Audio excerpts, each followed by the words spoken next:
नमस्कार दोस्तों, तो स्वागत है आप लोगों की हमारे चैनल में। तो हम लोग आज इस वीडियो में फिजिक्स के कुछ महत्वपूर्ण क्वेश्चन को करेंगे। तो ये क्वेश्चन एग्ज़ाम यानी कि कोई भी एग्ज़ाम आप बिहार एग्ज़ाम, बिहार एसआई हो गया, बिहार एसएससी, बिहार सीजीएल या फिर रेलवे एसएससी, आप किसी का भी प्रिपरेशन कर रहे हैं तो आप लोगों के लिए ये वीडियो काफ़ी महत्वपूर्ण है। तो इस वीडियो का खास बात ये है कि इसमें अच्छे अच्छे क्वेश्चन लाए गए हैं और उससे रिलेटेड सारी चीज़ें आप लोगों को कवर करवा दिया जाएगा, सारी चीज़ें का रिवाइज करवा दिया जाएगा। तो आपसे रिक्वेस्ट है कि आप लोग पूरी वीडियो देखें। ठीक, चलिए बिना देरी किए हम लोग वीडियो स्टार्ट करते हैं। तो हो जाइए शुरू, हम भी हो जाते हैं शुरू। तो क्वेश्चन नंबर 1 है, पार्सेक इकाई है। पार्सेक किसकी इकाई है? ऑप्शन ए है दूरी की, ऑप्शन बी है समय की, ऑप्शन सी है प्रकाश की चमक की और ऑप्शन डी है चुंबकीय बल की।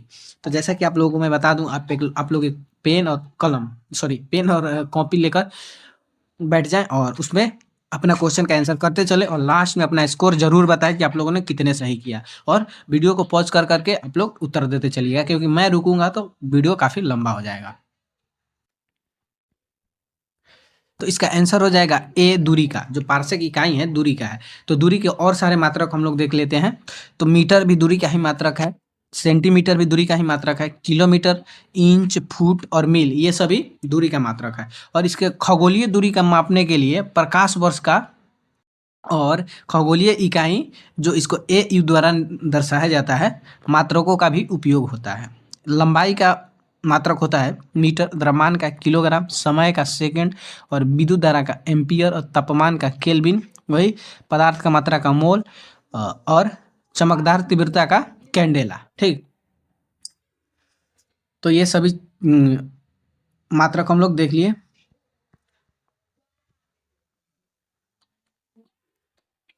नेक्स्ट क्वेश्चन है, जूल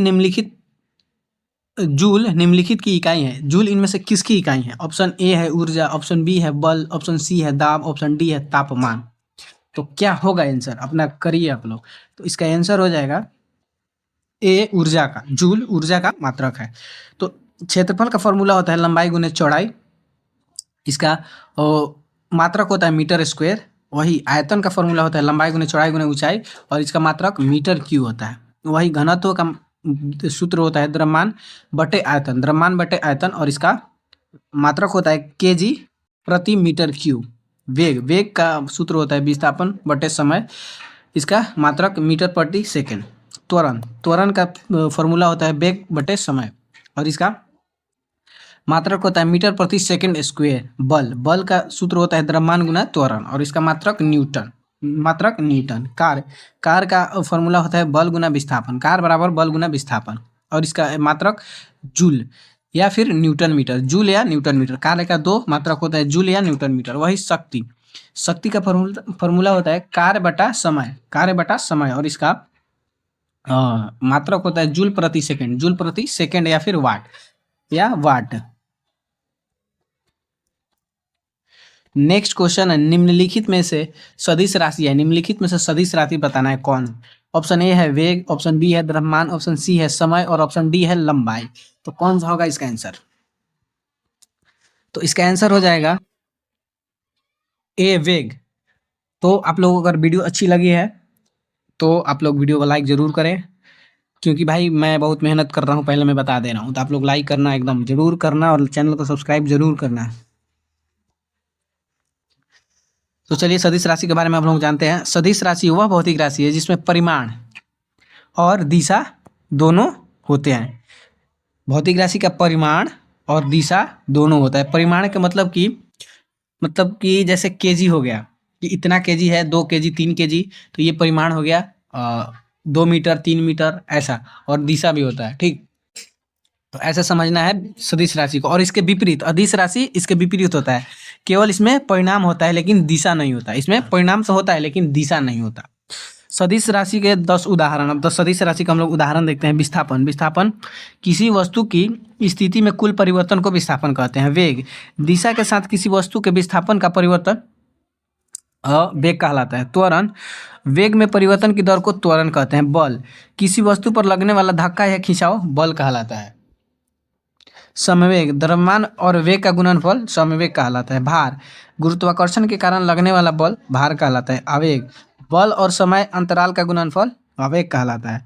बल आघूर्ण, बल के कारण वस्तु को घुमाने की प्रवृत्ति को बल आघूर्ण कहते हैं। कोणीय वेग, कोणीय विस्थापन की दर को कोणीय वेग कहते हैं।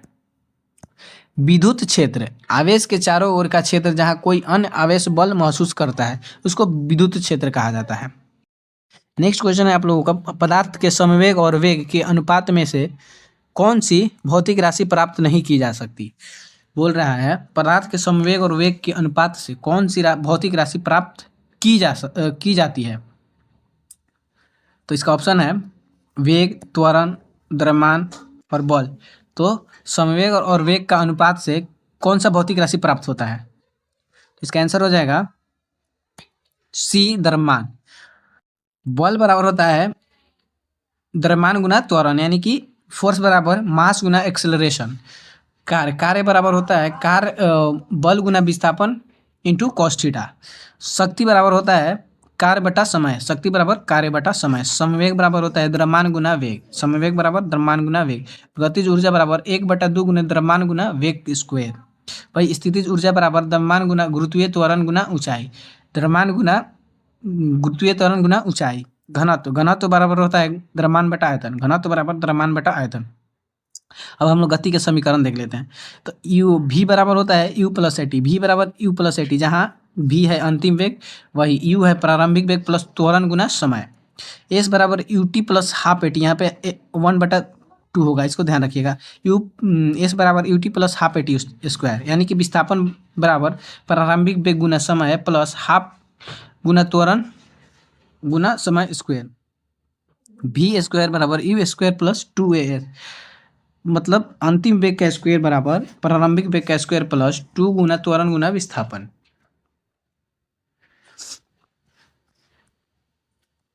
नेक्स्ट क्वेश्चन, प्लांक के अचर का किसका आयाम होता है। प्लांक के अचर में किसका आयाम होता है। ऑप्शन ए ऊर्जा, ऑप्शन बी रैखिक गति, ऑप्शन सी कोणीय गति, ऑप्शन डी बल।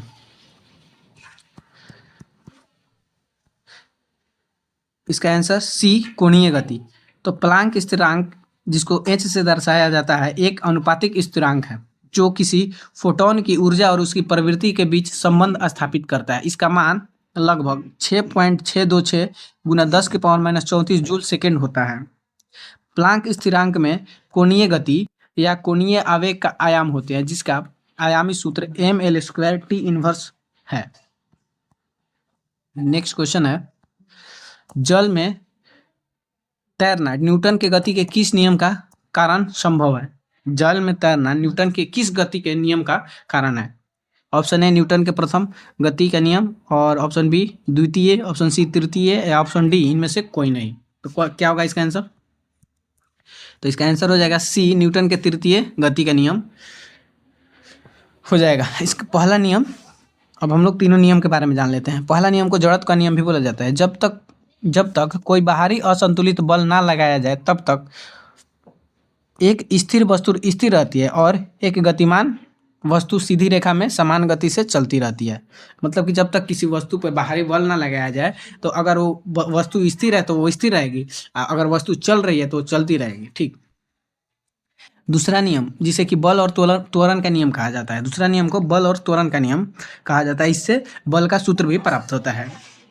तो किसी वस्तु के समवेग परिवर्तन की दर उस पर लगाए गए बल के समानुपाती होता है और यह परिवर्तन बल की दिशा में होता है। इस नियम से बल का सूत्र यानी कि बल बराबर द्रव्यमान गुना त्वरण मिलता है। तीसरा नियम, जिसे कि क्रिया प्रतिक्रिया का नियम कहा जाता है। प्रत्येक क्रिया को सदैव एक समान और विपरीत प्रतिक्रिया होती है। जब एक वस्तु दूसरी वस्तु पर बल लगाती है तो दूसरी वस्तु भी पहली वस्तु पर बल बराबर परिणाम और विपरीत दिशा में बल लगाती है। ठीक। तो जब हम लोग किसी वस्तु को ढके मतलब उस पर बल लगाते हैं तो उधर से भी बल लगता है, या फिर ऐसे समझ सकते हैं आप लोग।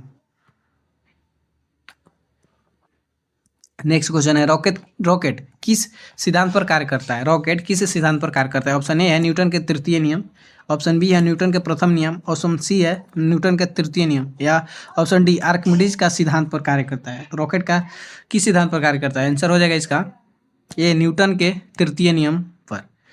तो गति के प्रथम नियम का उदाहरण कुछ देख लेते हैं हम लोग। रुकी हुई बस में अचानक ब्रेक लगाने पर यात्रियों का आगे की ओर झुकना, ये न्यूटन के तृतीय नियम का प्रथम नियम का उदाहरण है, सॉरी। और गेंद का लुढ़कना, ये भी न्यूटन के प्रथम नियम का उदाहरण है। चादर का झड़ना, ये भी न्यूटन के प्रथम नियम का उदाहरण है। गति का दूसरा नियम, जिसे संवेग का नियम कहा जाता है, यह फुटबॉल को किक मारना, ये दूसरा नियम का उदाहरण है।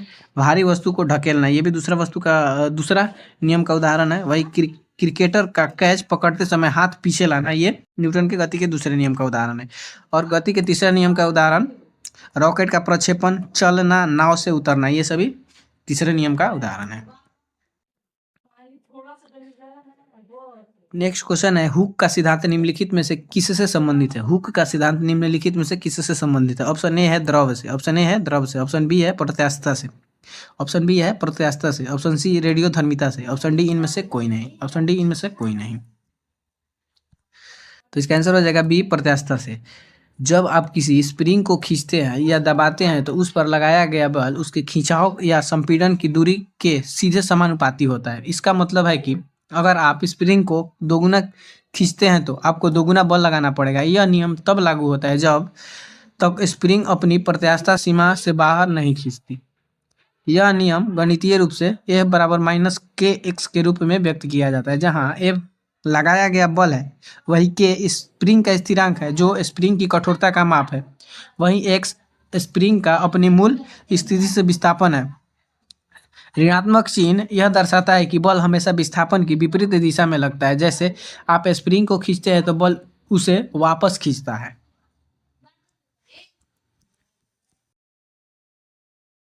नेक्स्ट क्वेश्चन है, डायनेमो इसे परिवर्तित करता है। डायनेमो कौन सी ऊर्जा को परिवर्तित करता है? ऑप्शन ए है यांत्रिक ऊर्जा का चुंबकीय ऊर्जा में, ऑप्शन बी है यांत्रिक ऊर्जा को विद्युत ऊर्जा में, ऑप्शन सी है विद्युत ऊर्जा को यांत्रिक ऊर्जा में, या फिर ऑप्शन सी इनमें से कोई नहीं।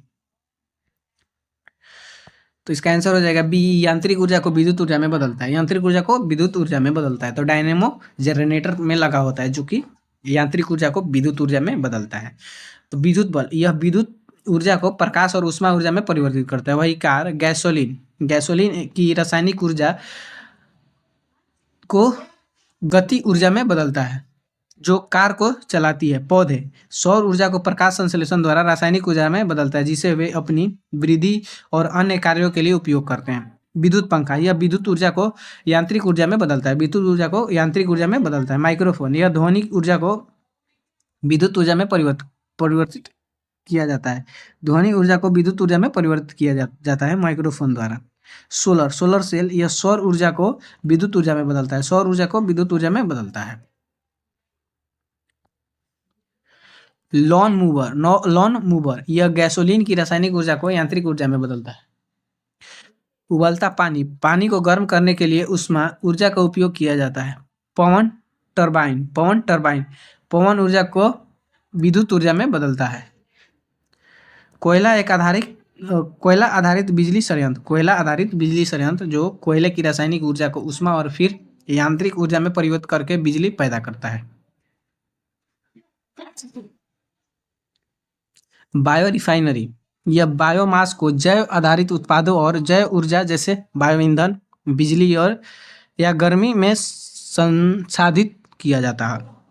भाप इंजन ऊष्मा ऊर्जा को यांत्रिक ऊर्जा में बदलता है। बैटरी रासायनिक ऊर्जा को विद्युत ऊर्जा में संग्रहित किया जाता है और फिर आवश्यक होने पर विद्युत ऊर्जा को अन्य रूपों में परिवर्तित किया जाता है।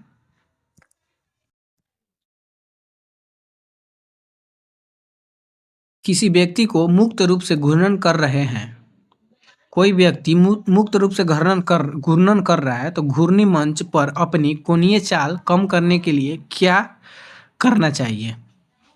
ऑप्शन ए है अपने हाथ साथ मिला लेना चाहिए, ऑप्शन बी है अपने हाथ ऊपर उठा लेना चाहिए, ऑप्शन सी है अपने हाथ बाहर की तरफ फैला देना चाहिए, या ऑप्शन डी है हाथ ऊपर उठाकर बैठ जाना चाहिए। तो इसका आंसर हो जाएगा सी, अपने हाथ बाहर की तरफ फैला देना चाहिए। किसी व्यक्ति को मुक्त रूप से घूर्णन कर रहे घूर्णी मंच पर अपनी कोणीय चाल कम करने के लिए हाथ बाहर की ओर फैला देना चाहिए। इस परिघटना में क्षैतिज घटक द्वारा प्रदत्त अभिकेंद्रीय बल कार्य करता है। अभिकेंद्रीय बल वह बल है जो किसी वस्तु को एक वृत्ताकार पथ बनाए रखता है। यह बल हमेशा वृत्त के केंद्र की ओर लगता है, इसके बिना कोई वस्तु वृत्ताकार गति नहीं कर सकती। उदाहरण के लिए, जब आप एक पत्थर को डोरी से बांधकर घुमाते हैं तो डोरी का खिंचाव तनाव ही अभिकेंद्रीय बल होता है जो पत्थर को वृत्त के केंद्र की ओर खींचता है। नेक्स्ट क्वेश्चन है, काले वस्त्र के मुकाबले श्वेत वस्त्र शीतल क्यों होते हैं? काले वस्त्र के मुकाबले श्वेत वस्त्र शीतल क्यों होते हैं? ऑप्शन ए है, इनके पास पहुंचने वाली सभी प्रकार के प्रकाश, ठीक है, यहाँ पे प्रकाश हो जाएगा, को आवेशित करते हैं और उनके पास जो भी प्रकाश पहुंचता है वे परिवर्तित करते हैं या फिर प्रकाश भेदक नहीं होने देते हैं या फिर सूर्य के प्रकाश को पूर्णतया शीतल कर देते हैं। तो इसका आंसर हो जाएगा बी, श्वेत सॉरी उनके पास जो भी प्रकाश पहुंचता है वे परिवर्तित कर देते हैं। जो जो श्वेत वस्त्र होता है जब उनके पास प्रकाश पहुंचता है तो उसको परिवर्तित कर देते हैं। श्वेत वस्त्र ये प्रकाश और ऊष्मा की अच्छा परिवर्तक होते हैं, जिसका मतलब कि वे सूर्य के किरणों को अवशोषित करने के बजाय उन्हें वापस भेज देते हैं। इसलिए जब आप श्वेत वस्त्र पहनते हैं तो आपके शरीर तक कम गर्मी पहुंचती है और आपको ठंडा महसूस होता है। काले रंग के वस्त्र ऊष्मा के बहुत अच्छे अवशोषक होते हैं। ये सूर्य के प्रकाश के सभी रंगों को अवशोषित कर लेते हैं, जिससे वे बहुत गर्म हो जाते हैं। यही कारण है कि सर्दियों में गहरे रंग के कपड़े पहनने की सलाह दी जाती है, क्योंकि वे शरीर को गर्म रखते हैं।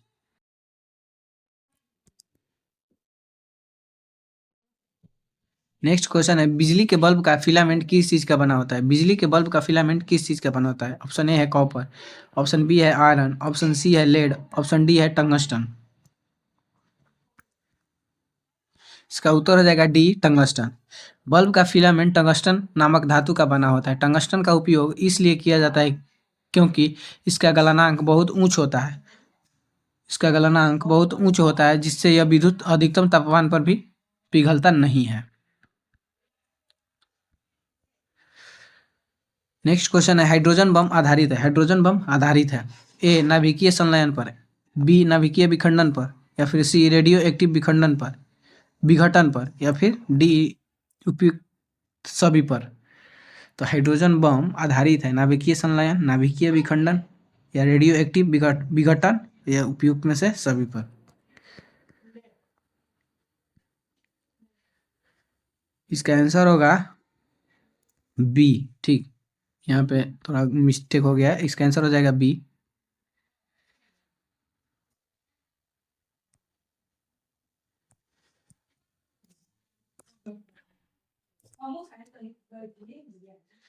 तो इसका आंसर होगा बी, ठीक, यहाँ पे ए हो गया था।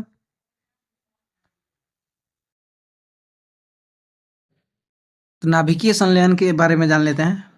दो हल्के परमाणु नाभिक जैसे हाइड्रोजन के समस्थानिक अंततः उच्च दाब और तापमान पर मिलकर एक भारी नाभिक जैसे हीलियम बनाते हैं।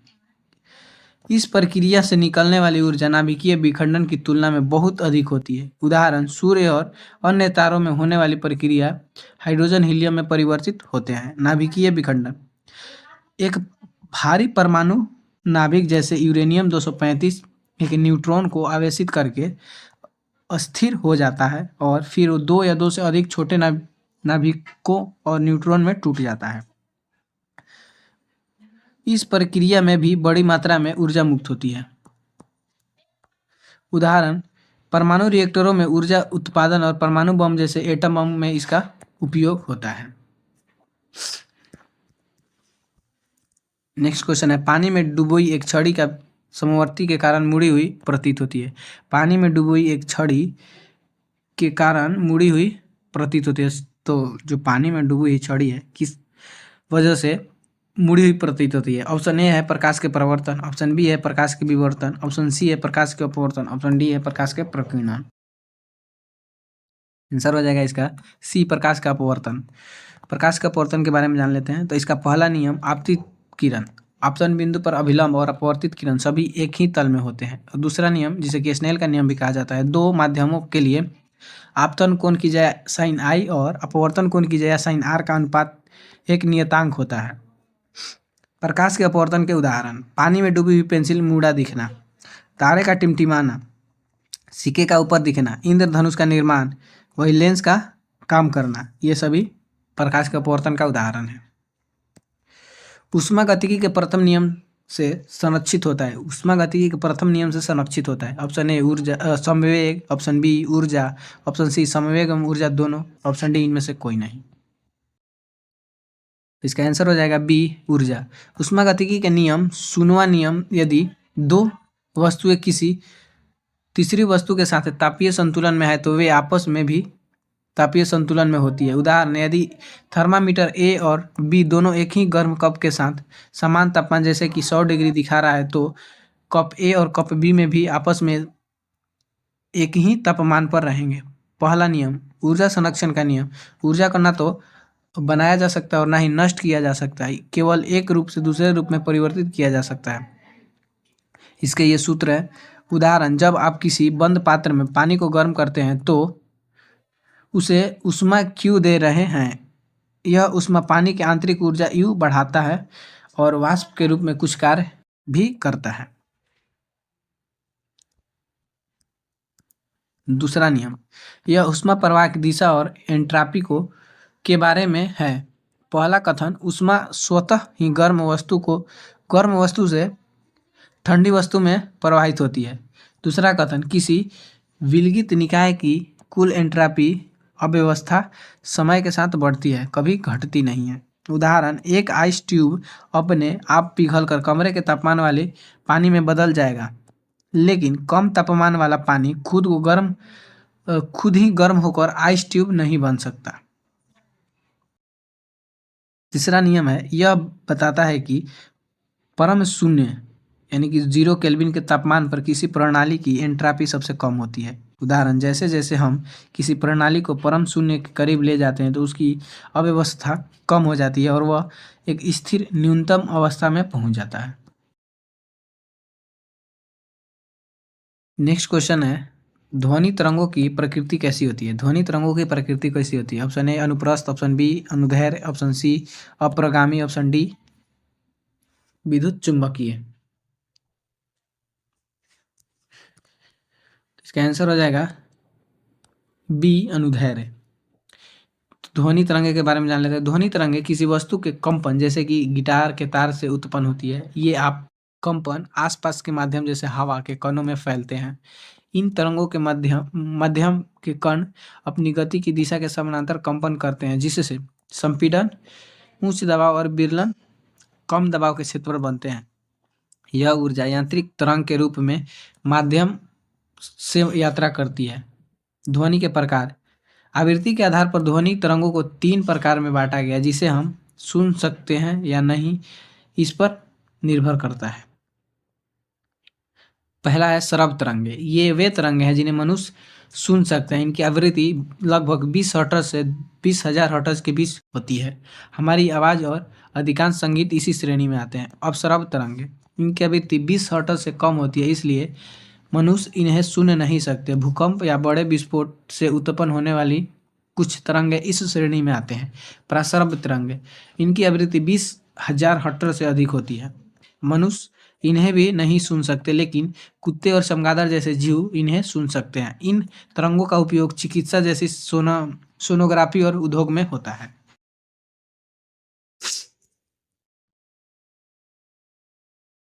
नेक्स्ट क्वेश्चन है, निम्न में से किस राशि के लिए मात्रक नहीं है? निम्न में से किस राशि का मात्रक नहीं है? ऑप्शन ए है घनत्व, बी बल, सी आपेक्षिक घनत्व, डी समवेग। तो इसका आंसर हो जाएगा सी आपेक्षिक घनत्व का ये मात्रक नहीं होता है। वैसे ही विकृति का भी मात्रक नहीं होता है और सापेक्षिक घनत्व को अपेक्षिक घनत्व ही बोला जाता है। तो यह एक ऐसी राशि है जो किसी पदार्थ के घनत्व और पानी के घनत्व के बीच के अनुपात को दर्शाता है। चूंकि यह दो घनत्वों का अनुपात है, इसलिए कोई मात्रक नहीं होता है। और यह विकृति, यह एक राशि है जो विकृति होने पर किसी वस्तु के आकार में परिवर्तन को उसके मूल आकार के अनुपात में मापती है। इसे इकाई या एक के रूप में व्यक्त किया जाता है, जो इसे मात्रक रहित बनाता है। नेक्स्ट क्वेश्चन है, विस्थापन में परिवर्तन की दर को क्या कहा जाता है? विस्थापन में परिवर्तन की दर को क्या कहा जाता है? ऑप्शन ए है गति, ऑप्शन बी है समवेग, ऑप्शन सी है विस्थापन, ऑप्शन डी है वेग। आंसर हो जाएगा इसका डी वेग।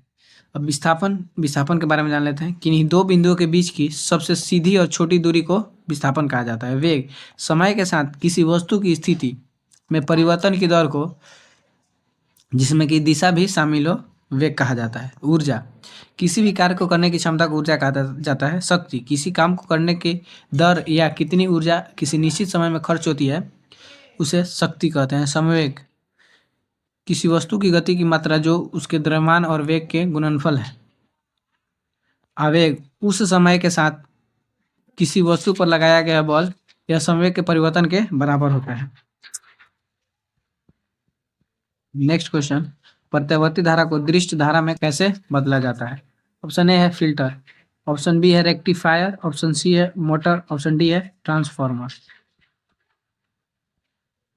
इसका आंसर हो जाएगा बी रेक्टिफायर। प्रत्यावर्ती धारा को दृष्ट धारा में बदलने के लिए रेक्टिफायर का उपयोग किया जाता है, जिसे दृष्टकारी भी कहा जाता है। जैसे डायोड एसी के नकारात्मक हिस्सों को हटाकर या बदलकर धारा को एक ही दिशा में प्रवाहित करता है। यह प्रक्रिया जिसे दृष्टिकरण कहा जाता है। दृष्ट धारा एक ही दिशा में बहती है, जैसे बैटरी में आने वाली बिजली, इसको दृष्ट धारा कहा जाता है। प्रत्यावर्ती धारा समय के साथ अपनी दिशा बदलती रहती है, जैसे घरों में आने वाली बिजली। सरल शब्दों में डीसी एक सीधी रेखा है, जबकि एसी लहरों की तरह बदलती है। नेक्स्ट क्वेश्चन, निकट दृष्टि दोष से पीड़ित व्यक्ति के चश्मे में प्रयोग किया जाता है। ए उत्तल लेंस, बी समतल उत्तल लेंस, सी अवतल लेंस, डी समतल उत्तल लेंस। उत्तर सी अवतल लेंस।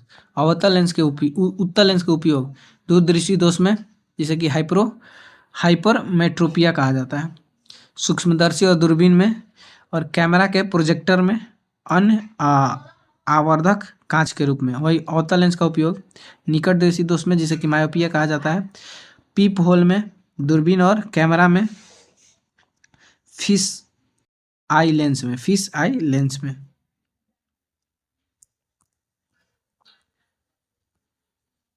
तो हम लोग का वीडियो यहीं पे एंड होता है। तो ऐसे ही नेक्स्ट वीडियो के लिए हमारे चैनल को सब्सक्राइब कर लें।